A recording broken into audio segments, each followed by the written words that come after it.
Hello everyone, Shrimati मोहरी देवी Tapadia girls college के इस यूट्यूब चैनल में आपका स्वागत है। आज हम केमिस्ट्री क्लास में जो टॉपिक आपके डिस्कस करेंगे वो आपके है मैग्नेटिक प्रॉपर्टीज़ या magnetic behaviour in second and third transition series. कि आज का जो अपना वीडियो है ये वीडियो है मैग्नेटिक प्रॉपर्टीज से रिलेटेड, या फिर कह दें कि जो चुंबकीय बिहेवियर है या व्यवहार है वो 3D और आपके जो सेकंड आपके ट्रांजिशन सीरीज है उसमें किस तरह से देखने को मिलता है उसके बारे में है आज की वीडियो में अपन बात करेंगे। देखिए, अगर अपन ने प्रीवियस वीडियोस की बात करें तो अपन ने एक जगह डिस्कस किया था कि जिनमें ऑक्सीडेशन नंबर है अलग अलग देखने को मिलता है, या फिर जिनमें अपन ने बात की D0 विन्यास होता है, D10 विन्यास होता है, ठीक है, या फिर प्रबल क्षेत्र का D6 विन्यास है, खासकर ऑक्टाहेड्रल कॉम्प्लेक्स के लिए। जो अपन ने चीज़ पढ़ी थी वहाँ पर अपन ने इसमें जो है इनकी प्रकृति की बात की थी कि भी ये जो अभी बात की है कि D0 है आपका, D6 प्रबल क्षेत्र है और D0 या D10 विन्यास है, सामान्यतः आपके प्रतिचुंबकीय डाई मैग्नेटिक नेचर प्रदर्शित करते हैं। तो आज अपन उसी को एक्सप्लेन करेंगे और साथ में यहाँ पर अपन एक चीज़ देखेंगे भी ये किस तरह से उत्पन्न होते हैं, और साथ में अपन यहाँ पर जो है बात बताएंगे कि भाई ये जो इसमें गुण देखने को मिलता है ये मुख्य रूप से किस तरह से उत्पन्न किया जाता है।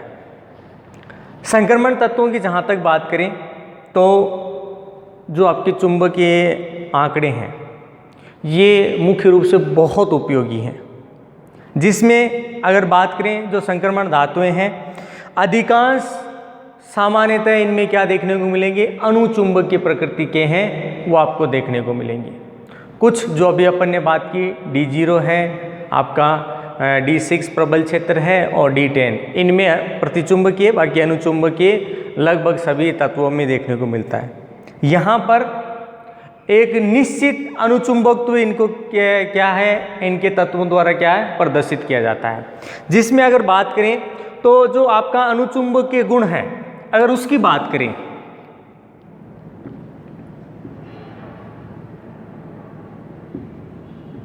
अणुचुंबकीय गुण कह दें या अणुचुंबकत्व कह दें, इसको जो है सामान्यतः आप किसके आधार पर समझा सकते हो कि भाई ये जो एलिमेंट्स हैं इनमें अयुग्मित इलेक्ट्रॉन की संख्या, कि इसके आधार पर क्या करेंगे अपन अणुचुंबकीय गुण या अणुचुंबकत्व है उसके आधार पर अपन बता सकते हैं। जब चुंबकीय आघूर्णों के आंकड़े निकाले जाते हैं तो उसके आधार पर चुंबकीय आघूर्ण है उसकी गणना की जाती है, और उसके आधार पर अपन क्या कह सकते हैं अयुग्मित इलेक्ट्रॉन की संख्या भी बता सकते हैं। देखिए, अयुग्मित इलेक्ट्रॉन की संख्या के आधार पर अणुचुंबकीय गुण की अपन व्याख्या कर सकते हैं। चुंबकीय आघूर्ण इनके द्वारा जो उत्पन्न किया जाता है, इनके द्वारा क्या किया जा रहा है, चुंबकीय आघूर्ण उत्पन्न किया जाता है। तो चुंबकीय आघूर्ण है उसकी भी क्या कर सकते हैं अपन यहाँ पर गणना कर सकते हैं। इसके आधार पे अपन इनकी संख्या बता सकते हैं, इसके आधार पर अपन इसकी गणना कर सकते हैं, और इस गणना के आधार पर ये बता सकते हैं कि ये अणुचुंबकीय होगा, प्रतिचुंबकीय होगा, किस व्यवस्था के अंदर पाया जाता है। तो दोनों के लिए अपन क्या कर सकते हैं, इस तरह से बता सकते हैं। अयुग्मित इलेक्ट्रॉन की जो अगर अपने पास संख्या अगर पहले से अपने को पता चल जाती है तो एक तो अपन ये बता सकते हैं कि भाई चुंबकीय आघूर्ण की गणना कर सकते हैं कि भी ये कितना होगा। दूसरी इसके साथ अपन यहाँ पर इसकी जो संरचना है ये बता सकते हैं, ठीक है। इसके अलावा बात करें तो इसकी जो स्टीरियो केमिस्ट्री या कह दें जो है आपके इसका स्टीरियो रसायन है वो बता सकते हैं, या फिर कह सकते हैं कि इसकी जो संरचना है उसमें ये 3 डायमेंशन रूप से किस तरह से व्यवस्थित होता है, इसकी रस समितिकरण क्या होती है उसके बारे में बता सकते हैं। इसके अलावा अपन यहाँ पर इसमें जो आपका यौगिक है उसके द्वारा जो स्पेक्ट्रा बनाया जाता है या कहते हैं स्पेक्ट्रम जो बनाया जा रहा है उस स्पेक्ट्रम की व्याख्या भी इस अयुग्मित इलेक्ट्रॉन की उपस्थिति से कह दें या इनकी संख्या के आधार पर बता सकते हैं। अगर यहाँ पर बात करें जो प्रथम संक्रमण श्रेणी है उसके जो धातु आयन हैं, अगर उनमें अयुग्मित इलेक्ट्रॉन की संख्या की गणना की जाए तो यहाँ पर अपन जो चुंबकीय आघूर्ण है उसकी गणना का एक सूत्र दे सकते हैं और उसके आधार पर अपन 4D और 5D या फिर कहते हैं सेकेंड और जो थर्ड ट्रांजिशन सीरीज है उसकी अपन यहाँ पर क्या कर सकते हैं, व्याख्या कर सकते हैं। अब यहाँ पर देखिए आपको जो चीज़ समझनी है, यहाँ पर आपको ये फॉर्मूला काम में लेना है। तो इसके लिए चुंबकीय आघूर्ण गणना करने के लिए जो फॉर्मूला दिया जाता है ये दिया जाता है आपकी mu equals to S plus 1 BM। इसके आधार पर अपन क्या कर रहे हैं, आपका जो चुंबकीय आघूर्ण उत्पन्न किया जा रहा है किसी एलिमेंट द्वारा अपन उसकी गणना कर सकते हैं, जिसमें म्यू का तो आपको पता चल गया। म्यू क्या है, चुंबकीय आघूर्ण है। डिपेंड किस पर करता है, इलेक्ट्रॉन की संख्या पर। अगर यहाँ पर इसका इलेक्ट्रॉन की संख्या अयुग्मित इलेक्ट्रॉन की संख्या 0 है तो यहाँ पर ये क्या देखने को मिलेगा, ये भी 0 हो जाता है। दूसरी चीज़, इसको सामान्यतः किसके रूप में लिखा जाता है, बोर मैग्नेट्रॉन के द्वारा इकाई के रूप में प्रदर्शित किया जाता है कि इसकी इकाई क्या होती है, बोर मैग्नेट्रॉन है उसके रूप में मापा जाता है। जिसमें अगर बात करें ये आपका जो G है इसको G फैक्टर बोला जाता है या G गुणक बोल सकते हैं अपन इसको, G गुणक कह दे या इसको अपन G फैक्टर बोल सकते हैं। इसके अलावा बात करें तो S के बारे में समझना है कि ये सभी जो इलेक्ट्रॉन है उसके अपन बात करते चक्रण क्वांटम संख्या का मान है। भाई इलेक्ट्रॉन की जो चक्रण क्वांटम संख्या होती है ना,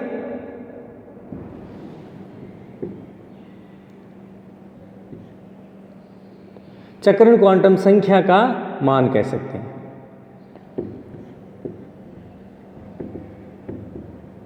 जिसको अपन S के रूप में ले रहे हैं, ठीक है। तो इसके आधार पर अपन क्या कर सकते हैं, चुंबकीय आघूर्ण की गणना कर सकते हैं। अब यहाँ पर बात करें, अगर फर्स्ट ट्रांजिशन सीरीज की अगर अपन बात करते हैं तो सामान्यतः क्या है कि इनके लिए जो चुंबकीय आघूर्ण है ये आपको दो तरीके से मिल सकता है कि जब आपका उच्च चक्रण हो और दूसरा जब आपका निम्न चक्रण हो। और सामान्यतः ये अपन ने किसके लिए बात की है, जो आपकी 3D श्रेणी है या फर्स्ट ट्रांजिशन। अब सुनना है जो आपके सेकेंड ट्रांजिशन सीरीज कह दें या फिर आपके 4D और 5D के लिए बात करें। यहाँ पर इनके लिए सामान्यतः क्या बताया गया है कि इनमें ज़्यादातर आपको जो देखने को मिलेगा वो निम्न चक्रण ही क्या है आपको देखने को मिलेगा। लो स्पिन है वो इनमें क्या है पाई जाएंगी, मतलब इनमें निम्न चक्रण कक्ष युग्मन है मुख्य रूप से आपको देखने को मिलेगा। निम्न चक्रण होगा या फिर कह दें स्पिन ऑर्बिट कपलिंग पाई जाती है। स्पिन ऑर्बिट कपलिंग है वो आपको यहाँ पर देखने को मिलेगी। जबकि अगर आपके शुरुआती संक्रमण श्रेणी है या फिर हल्के संक्रमण श्रेणी है, इसलिए देखिए आपको ये श्रेणी है इसको आप है ना भारी एलिमेंट या भारी तत्व बोलते हैं। अगर आपने पढ़ रखा होगा कि 4D और 5D के जितने भी एलिमेंट हैं इनको हैवी एलिमेंट्स के नाम से जाना जाता है, तो उनमें ये मुख्य रूप से देखने को मिलेगा। और लो स्पिन सबसे ज़्यादा इनमें व्यवस्थित होगी। भारी तत्वों के लिए सामान्यतः जो लो स्पिन प्रदर्शित की जाती है ये इनका एक विशिष्ट गुण है और एग्जाम से रिलेटेड यही सवाल पूछा जाता है। एग्जाम से रिलेटेड यही सवाल पूछा जाएगा कि सामान्यतः भारी तत्वों के लिए जब आपका चक्रण प्रदर्शित किया जाता है, इलेक्ट्रॉन का डिस्ट्रीब्यूशन होता है, तो ये किस तरह का जो है आपके चक्रण प्रदर्शित करते हैं। तो यहाँ पर निम्न चक्रण है वो आपको देखने को मिलेगा। इसका मुख्य कारण क्या है कि सामान्यतः जो आपकी 4D श्रेणी है इसमें जो डेल्टा का मान है वो सामान्यतः किससे अधिक होता है, पाई से। इसका मतलब अपन यहाँ पर इसको इस तरह से ले सकते हैं, ये तो है आपके स्प्लिटिंग ऊर्जा या फिर कहते हैं विपाटन ऊर्जा है ये डेल्टा, और ये है आपके युग्मन ऊर्जा। तो युग्मन ऊर्जा का मान है सामान्यतः इससे क्या होगा, कम होगा। इसलिए क्या है, जो आपका इलेक्ट्रॉन है वो क्या है, निम्न कक्षकों के अंदर क्या होता है, इलेक्ट्रॉन डिस्ट्रीब्यूट हो जाता है। तो ये चीज़ है। अगर यहाँ पर आपके बात की जाएगी कि जब यहाँ पर आपका कौन सा हो, फर्स्ट ट्रांजिशन सीरीज हो या थर्ड आपकी श्रेणी हो, तब यहाँ पर ध्यान रखना है इसमें उच्च चक्रण भी है और निम्न चक्रण दोनों ही पाए जाते हैं। अगर आपने अपने प्रीवियस वीडियोस देखे हैं जिसमें आपने फर्स्ट चैप्टर जो डिस्कस किया था उसमें यही चीज़ आपके बता रखी है। तो यहाँ पर एक चीज़ ध्यान रखनी है। अब यहाँ पर देखिए इनके डेफिनेशन से रिलेटेड भी है, कई बार सवाल पूछा जाता है। तो डेफिनेशन के अंदर अपन सवाल की अगर बात करें तो यहाँ पर जो चीज़ अपने को पूछी जा सकती है, एक तो निम्न चक्रण किसे कहेंगे।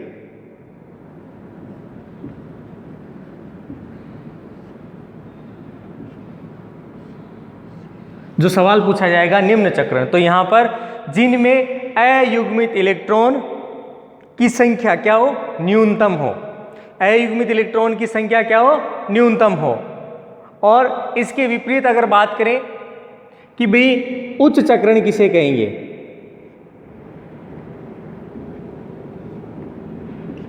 तो यहां पर उच्च चक्रण के बारे में समझना है कि जिनमें अयुग्मित इलेक्ट्रॉन की संख्या सबसे ज्यादा हो, तो वहां पर उच्च चक्रण देखने को मिलेगा। इसके अलावा भी अपन इसको और एक्सप्लेन कर सकते हैं कि जब आपका इलेक्ट्रॉन का डिस्ट्रीब्यूशन या कहते हैं जो ऊर्जा का मान है, अगर ये स्थिति देखने को मिलती हो, कौन सी वाली, ये स्थिति,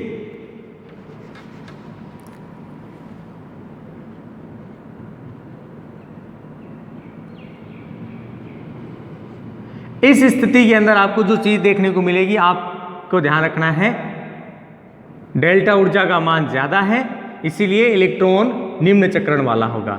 और यहां पर बात करें डेल्टा ऊर्जा का मान क्या होता है, कम होता है, तो आपका इलेक्ट्रॉन डिस्ट्रीब्यूट होकर उच्च ऊर्जा यानी युग्मन ऊर्जा का मान ज्यादा होगा। सामान्यतः अगर यहां पर बात करें आपकी जो डी ऑर्बिटल्स हैं,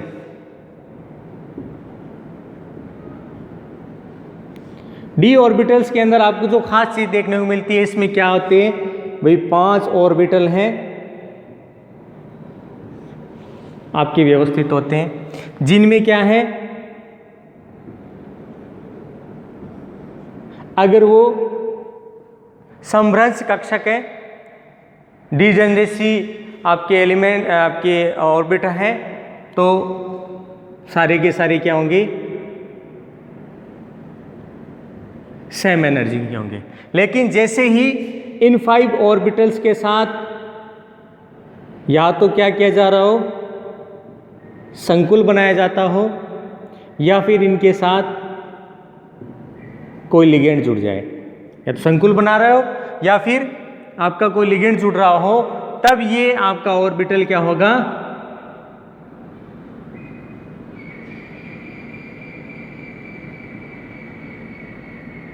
स्प्लिटिंग प्रदर्शित करता है। ये स्प्लिट हो जाता है, विभाजित हो जाता है जब कॉम्प्लेक्स और लिगेंड जुड़ते हो। इस ऊर्जा को सामान्यतः मतलब ये डी ऑर्बिटल से क्या होगा, अब विपाटित हो जाएगा। तो यहाँ पर जो 5 कक्षक है, इनके बीच में जो उच्च ऊर्जा और निम्न ऊर्जा के कक्षक है, ये इसमें क्या हो जाता है, विभाजित हो जाता है। अब क्या होगा, ये ऑर्बिटल डिवाइड होंगे 5, और उच्च ऊर्जा और निम्न ऊर्जा के कक्षकों में क्या होंगे, डिवाइड होंगे, और डिवाइड होने पर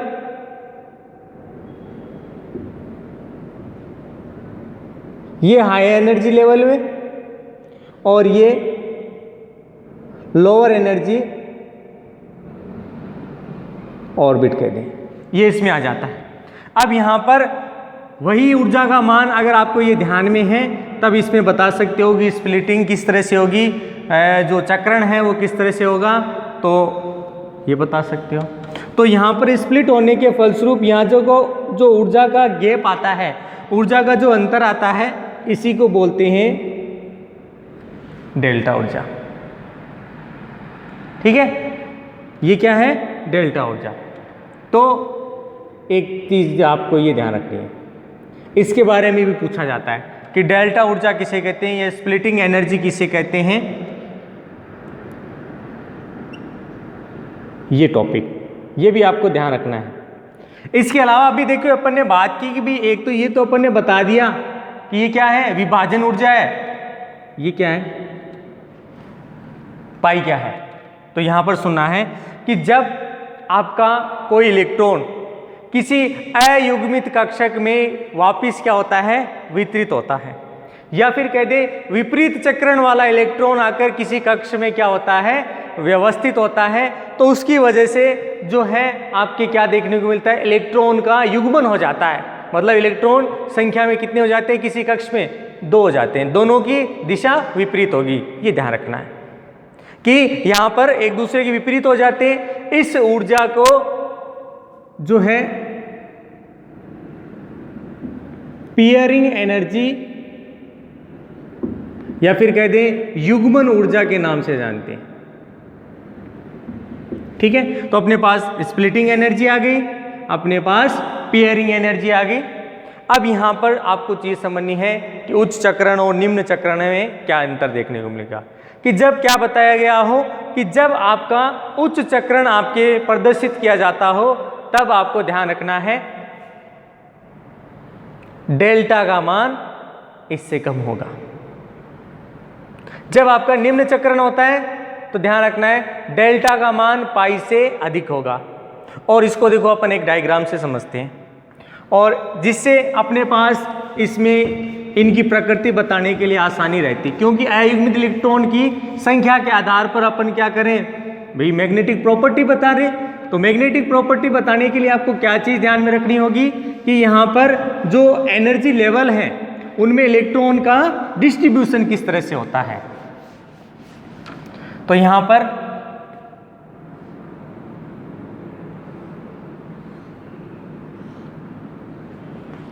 मैं दोनों ऊर्जा लेवल बना रहा हूं,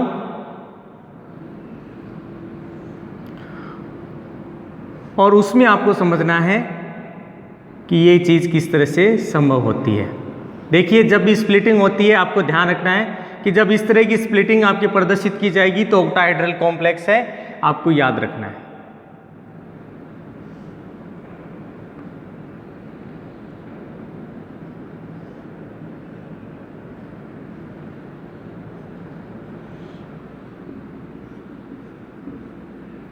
अब यहां पर सुनना है, यहां पर लिख दें आपका d ऑर्बिटल,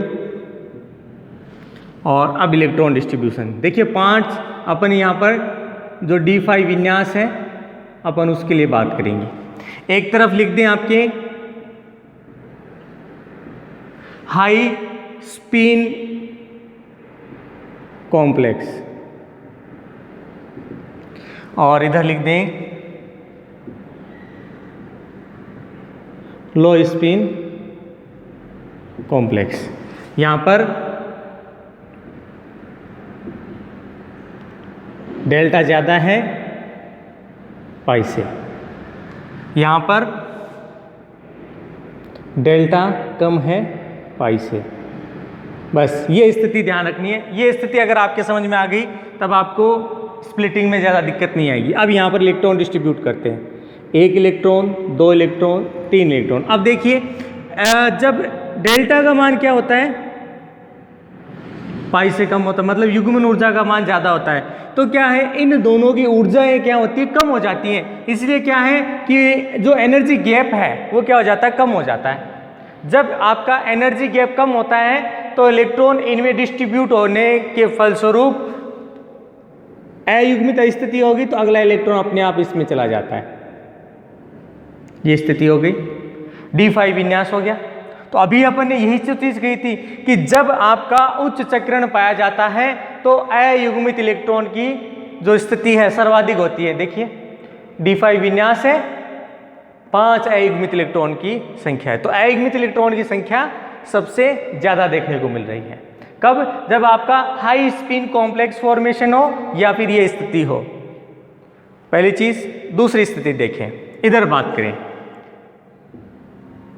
भाई 3 इलेक्ट्रॉन डिस्ट्रीब्यूट हो गए। अब बात आती है चौथे इलेक्ट्रॉन की कि जब आपका लो स्पिन कॉम्प्लेक्स होता है तो जो डेल्टा एनर्जी है उसका मान बढ़ जाता है और ये जो एनर्जी गैप है ये ज्यादा हो जाता है, तो गैप बड़ा हो गया। तो इसकी वजह से क्या देखने को मिलता है, इलेक्ट्रॉन वापिस क्या होता है, लोअर एनर्जी ऑर्बिटल में या विपरीत चक्रण वाले कक्षकों में क्या होता है, इनमें आकर वितरित हो जाता है। इलेक्ट्रॉन आ गया इनके अंदर, यानी विपरीत स्थिति में इलेक्ट्रॉन यहां पर डिस्ट्रीब्यूट हो जाता है और इस डिस्ट्रीब्यूशन के फलस्वरूप यहां पर इलेक्ट्रॉन का क्या हो जाता है, युग्मन हो जाता है। यहां पर क्या हो जाएगा, इलेक्ट्रॉन का युग्मन। तो यहां पर देखिए 2 युग्मित कक्षक बन गए, अयुग्मित इलेक्ट्रॉन की संख्या यहां 5 थी, यहां 1 है। तो जब आपका लो स्पिन कॉम्प्लेक्स फॉर्मेशन किया जाता है तब ध्यान रखना है कि अयुग्मित इलेक्ट्रॉन, अनपेयर्ड इलेक्ट्रॉन की जो नंबर है वो क्या हो जाती है, कम हो जाती है। ठीक है, ये स्थिति के अंदर ध्यान रखना है। तो ये इसमें मुख्य रूप से जो है आपको देखने को मिलता है। अभी थोड़ी देर पहले बात की कि भारी तत्वों में सामान्यतः कौन सी पाई जाती है,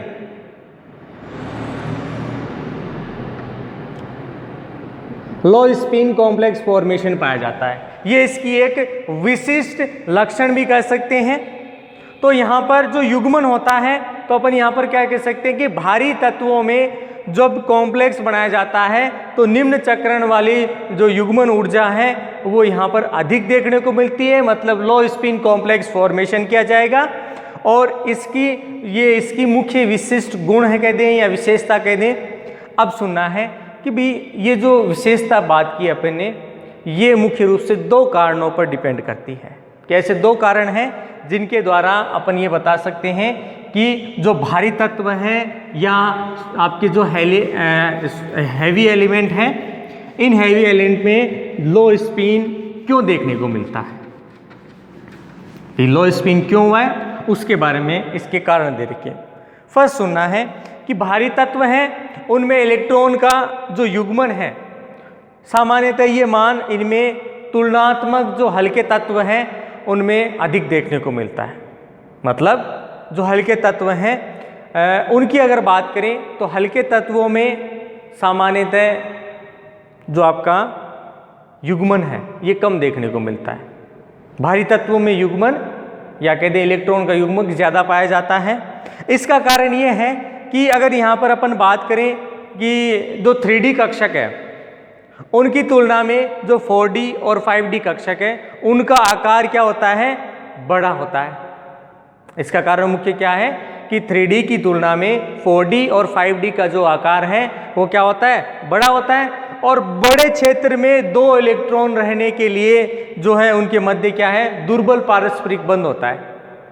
और इसकी वजह से क्या देखने को मिलेगा कि भाई इनके मध्य दुर्बल पारस्परिक बंध जैसे ही बढ़ता है इसके कारण क्या देखने को मिलेगा, युग्मन ऊर्जा का मान अपेक्षा से क्या हो जाता है, कम हो जाता है। तो उनके मध्य ये स्थिति देखने को मिलती है कि 4D और 5D में आपको बड़े आकार के कारण इनमें युग्मन ऊर्जा का मान आपको जो है क्या देखने को मिलेगा, ज़्यादा देखने को मिलेगा कंपेयर टू 3D, क्योंकि 3D के अंदर युग्मन ऊर्जा और आपकी जो है डेल्टा ऊर्जा उसका अंतर बहुत ज़्यादा देखने को मिलता है। इसीलिए इनमें निम्न चक्रण और उच्च चक्रण दोनों पाए जाते हैं। जबकि भारी तत्वों में की अगर बात करें या 4D 5D में बात करें तो इनमें जो युग्मन ऊर्जा है उसका मान ज़्यादा ही प्राप्त होता है, क्योंकि इसमें बड़े आकार की स्थिति देखने को मिलती है, दुर्बल आकर्षण बंध देखने को मिलता है। एक तो ये पहला कारण ये हो गया। दूसरा कारण सुनना है। दूसरा कारण क्या है कि धातु से बंधित जितने भी लिगेंड हैं, ठीक है, और उन लिगेंड के लिए अगर अपन कंपैरिजन करें 3D और जो 5D के लिए जो विभाजन ऊर्जा का मान है, डेल्टा का मान, सामान्यतः जब देखा गया तो डेल्टा का मान सामान्यतः कम प्राप्त होता है। किसके लिए? जो आपका 3D है, कि 3D के लिए मान क्या देखने को मिलेगा? कम देखने को मिलेगा, जो कि अपन ने अभी थोड़ी देर पहले जो डायग्राम बनाया था उसके माध्यम से भी पता किया कि भाई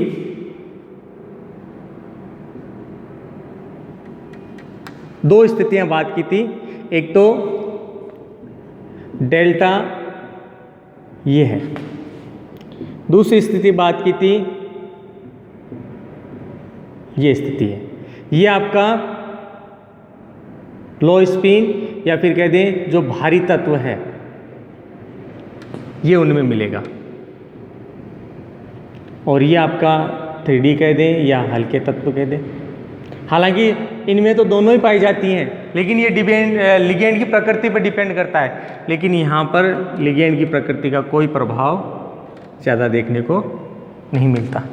तो यहाँ पर विभाजन ऊर्जा का मान है सामान्यतः भारी तत्वों के लिए 3D 4D और 5D के लिए ज़्यादा देखने को मिलता। इसके परिणाम स्वरूप क्या है कि प्रबल क्षेत्र लिगेंड होने पर भी इनमें क्या देखने को मिलता है कि 3D, 4D और 5D में इतना ज़्यादा अंतर या विभाजन नहीं देखने को मिलता, और सामान्यतः निम्न चक्रण ही या फिर निम्न चक्रण वाले संकुलों का निर्माण किया जाता है।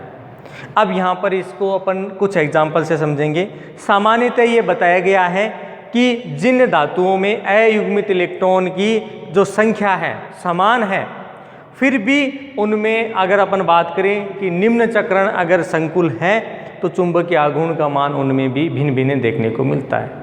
जैसे एग्जाम्पल दे रखा है आपके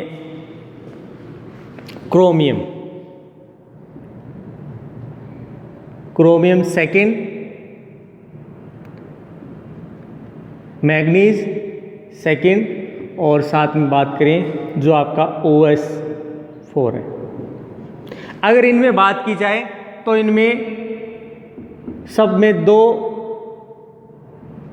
अयुग्मित इलेक्ट्रॉन उपस्थित हैं। कितनी है भाई? दो अयुग्मित इलेक्ट्रॉन उपस्थित हैं, और सामान्यतः इनमें जो विन्यास है T2G विन्यास आपको देखने को मिलता है। इनमें विन्यास कैसा होगा? T2G विन्यास है वो इनमें पाया जाता है। जब इनमें आपकी किसकी गणना की गई? चुंबकीय आघूर्ण की गणना की गई। तो यहाँ पर अगर बात करें जो स्थितियां हैं उसमें क्या देखने को मिलता है कि जब आपका क्रोमियम और मैग्नीज है, ये इसमें थर्ड है कंडीशन, इनमें जब देखा गया तो लगभग ये मान आपका प्राप्त होता है 2.83 BM। और जबकि यहाँ पर बात करें ऑस्मियम 4, क्योंकि अयुग्मित इलेक्ट्रॉन की संख्या यहाँ पर सब में समान है, यहाँ पर जब देखा गया तो लगभग 1 से 2 BM के लगभग मान प्राप्त होता है। यानी एग्जैक्ट मान नहीं है, लगभग मान प्राप्त होता है। इन तत्वों के लिए अगर बात करें तो अयुग्मित इलेक्ट्रॉन की संख्या समान है। सैद्धांतिक रूप से अगर चुंबकीय आघूर्ण की अगर यहाँ पर बात की जाए तो अपन यहाँ पर जो म्यू का मान रखकर है उसमें इलेक्ट्रॉन की संख्या ज्ञात कर सकते हैं। जैसे मैं यहाँ पर ये फॉर्मूला लिखता हूँ,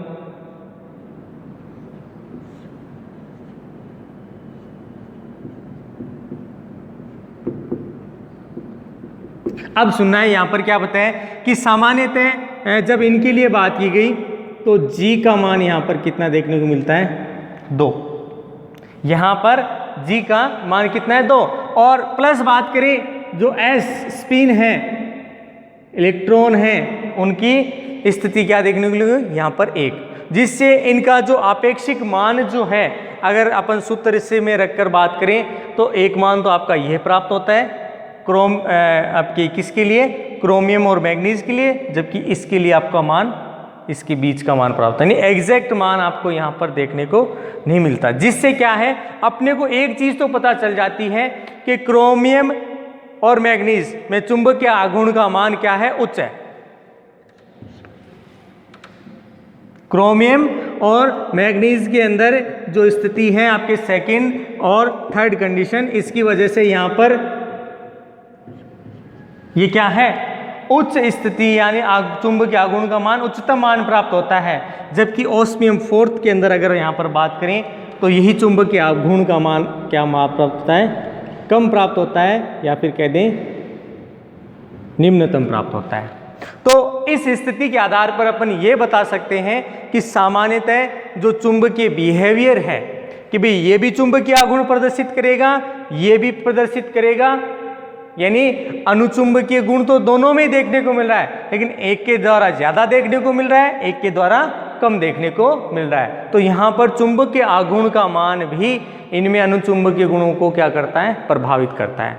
अब यहाँ पर शुरुआत वाले जो एलिमेंट्स हैं उनकी अगर बात करें, जैसे स्कैंडियम है, इट्रियम है, लेंथेनम है, इन तत्वों में सामान्यतः ये बताया गया है कि जो इनकी ऑक्सीडेशन स्टेट है, जैसे आपके +3 है, ठीक है, तो यहाँ पर इनके में मुख्य रूप से क्या देखने को मिलता है कि ये रंगहीन और प्रतिचुंबकीय प्रकृति के होते हैं। इसके अलावा आपका जब D10 विन्यास वाले जो हैं, जिंक, कैडमियम, मरकरी है, तो उनमें भी अगर उनकी सामान्य बात करें तो उनके रंगहीन यौगिक होते हैं, और उनकी जब ऑक्सीकरण अवस्थाओं की बात करें तब आपको रंगीन यौगिक ध्यान रखना है कि +2 है या जो भी स्थिति देखने को मिलती है। इसी तरह से D10 विन्यास रखने वाले, जैसे आपका कॉपर हो गया, आपका सिल्वर हो गया, आपका गोल्ड हो गया, ये एलिमेंट्स हैं, इनमें इनकी जब ऑक्सीकरण अवस्थाओं की बात करते हैं तब तो इनमें रंगीन यौगिक बनाए जाते हैं, लेकिन इनमें जब इनकी मुख्य ऑक्सीकरण अवस्था जैसे प्लस